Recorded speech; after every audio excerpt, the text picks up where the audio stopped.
بسم اللہ الرحمن الرحیم۔ السلام علیکم دوستو۔ فتح مکہ، خدا کے گھر پر آسمانی بادشاہت کا جھنڈا، نکالے ہواؤں کی کامیابی، واپسی۔ سوال: مکہ کب فتح ہوا؟ رمضان المبارک 7 ہجری میں۔ اسلامی لشکر کی تعداد کس قدر تھی؟ جواب: 10,000۔ اس کے سردار کون تھے؟ سرور دو جہاں صلی اللہ علیہ وسلم۔ مدینہ کا خلیفہ کس کو بنایا گیا؟ جواب: حضرت ابوالرحم کلثوم بن حسین غفاری یا حضرت ابن مکتوم رضی اللہ عنہ کو۔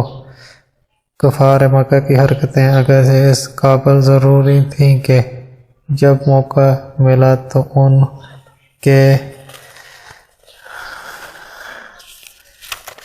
ان کے پر حملہ کیا جاتا، مگر 10 سال کی صلح کے معاہدے کے بعد تیسرے ہی سال ان پر حملہ کیوں کیا؟ جواب: قریش نے خود اس معاہدے کو توڑ دیا تھا۔ سوال: اس کی کیا شکل ہوئی؟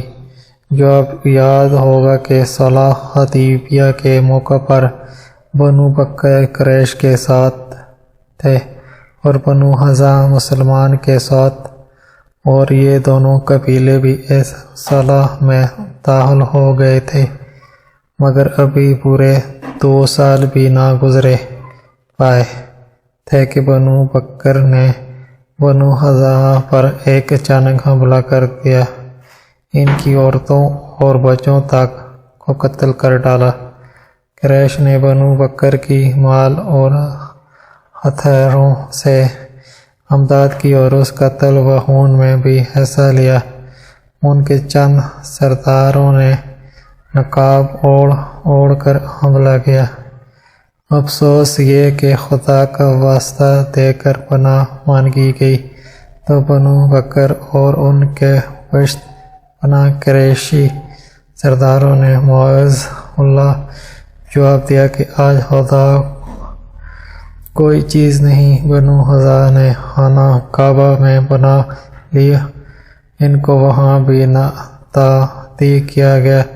بنو حزام کے مظلوموں میں سے 40 آدمی جنہوں نے بھاگ کر اپنی جان بچا لی تھی اور اسی کے لیے حضور صلی اللہ علیہ وسلم کی دہائی دیتے ہوئے بارگاہ رسالت میں حاضر ہوئے۔ عمر بن سالم حضائی نے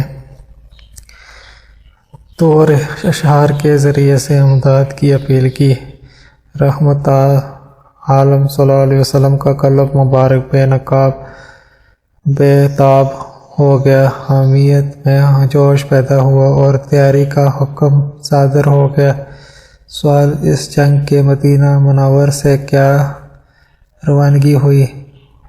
10 رمضان المبارک بروز 4 شنبہ عصر کے بعد۔ اس کی آئندہ تفصیلات بیان کرو۔ یہ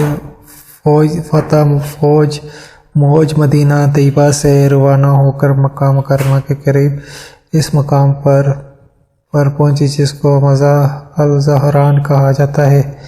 تو اس حضرت عباس رضی اللہ عنہ کا بیان ہے کہ مجھے خیال پیدا ہوا کہ اگر آج مکہ والوں نے امن نہ حاصل کر لیا تو ان کا خاتمہ ہے۔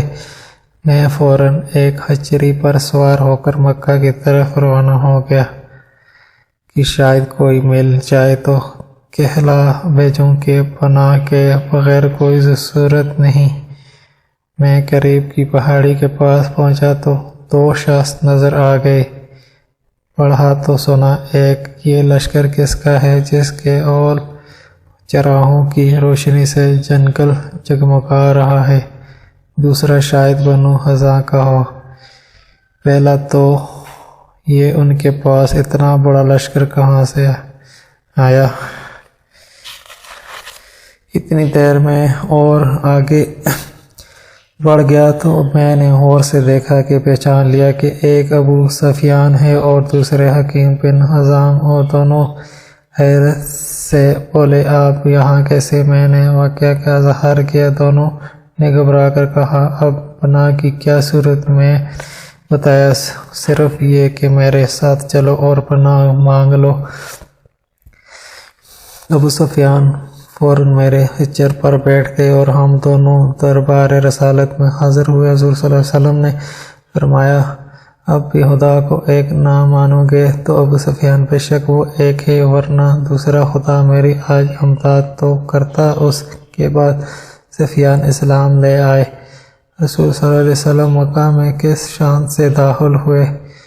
حضور صلی اللہ علیہ وسلم نے فوج کو حکم فرمایا کہ مختلف راستوں سے شہر میں داخل ہو، اور ایک دستہ کا افسر حضرت خالد بن ولید رضی اللہ تعالیٰ عنہ کا بنا کر حکم فرمایا کہ مکہ معظمہ کے اوپر کی طرف سے داخل ہو، اور حضور خود نفیس مکہ کے نیچے کی طرف سے داخل ہوئے۔ حضرت صلی اللہ علیہ وسلم مکہ میں کس شان سے داخل ہوئے؟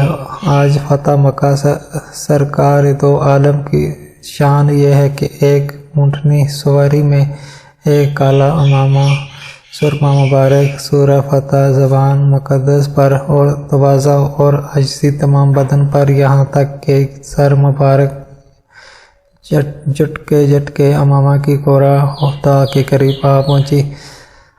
حضور صلی اللہ علیہ وسلم کے ساتھ اونٹنی پر دوسرا شخص کون تھا؟ حضور صلی اللہ علیہ وسلم کے آزاد کردہ غلام حضرت زید بن حارثہ شہید مطع کے فرزند ارجمند حضرت اسامہ رضی اللہ تعالیٰ عنہ فاتحانہ داخلہ کے وقت قتل عام وغیرہ کے احکام صادر کیے جاتے۔ اس وقت حضور صلی اللہ علیہ وسلم نے کیا کیا احکام صادر فرمائے؟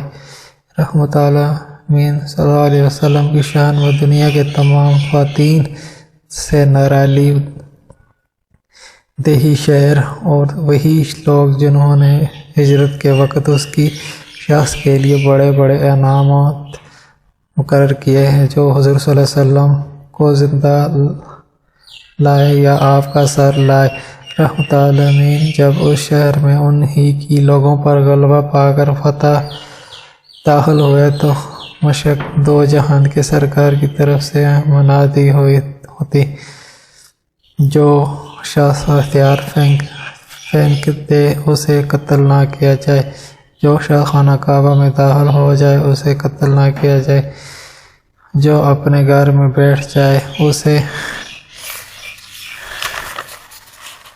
قتل نہ کیا جائے، چوتھا زخمی کو قتل نہ کیا جائے، پانچواں قیدی کو قتل نہ کیا